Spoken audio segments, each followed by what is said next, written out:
اعوذ باللہ من الشیطان الرجیم، بسم اللہ الرحمن الرحیم۔ السلام علیکم پیارے بچوں، کل ہم نے گرو نانک دیو جی کے بارے میں کچھ سبق پڑھا تھا اور آج ہمارا اس سے آگے کا سبق ہے۔ گرو نانک جی کے والد کا نام کالو چند تھا اور وہ سرکار میں گاؤں کا حساب کتاب لکھنے پر ملازم تھے۔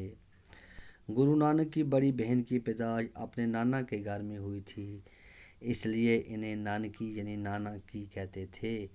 بڑی بہن کے نام پر ان کو بھی نانک یعنی نانا کا کہنے لگے اور آئندہ وہ اسی نام سے پہچانیں گے۔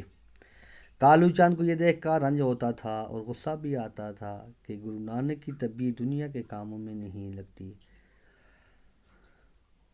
مگر کیا کرتا۔ گرو نانک کی بہن کپورتھلا کے علاقے سلطان پور میں بیاہی گئی تھی اور اس کا شوہر علاقے کے حاکم کی سرکار میں ملازم تھا۔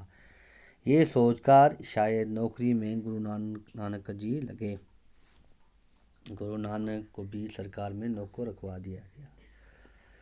گرو نانک جی کے والد کا نام کالو چند تھا۔ گرو نانک جی جو تھے ان کے باپ کا نام تھا کالو چند، وہ سرکار میں گاؤں کا حساب لکھنے میں ملازم تھے۔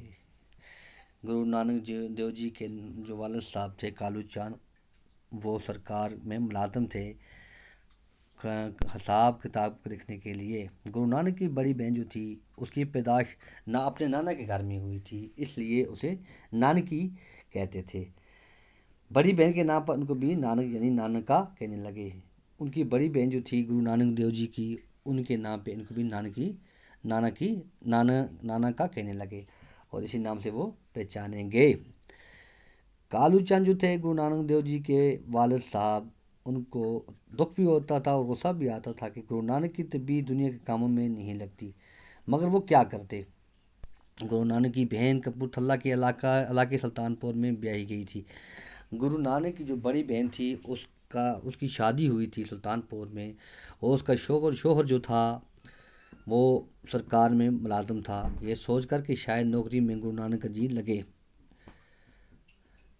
اس لیے اسے سرکار میں ملازم کیا گیا تاکہ وہ گرو نانک دیو جی کو بھی نوکری میں دل لگے۔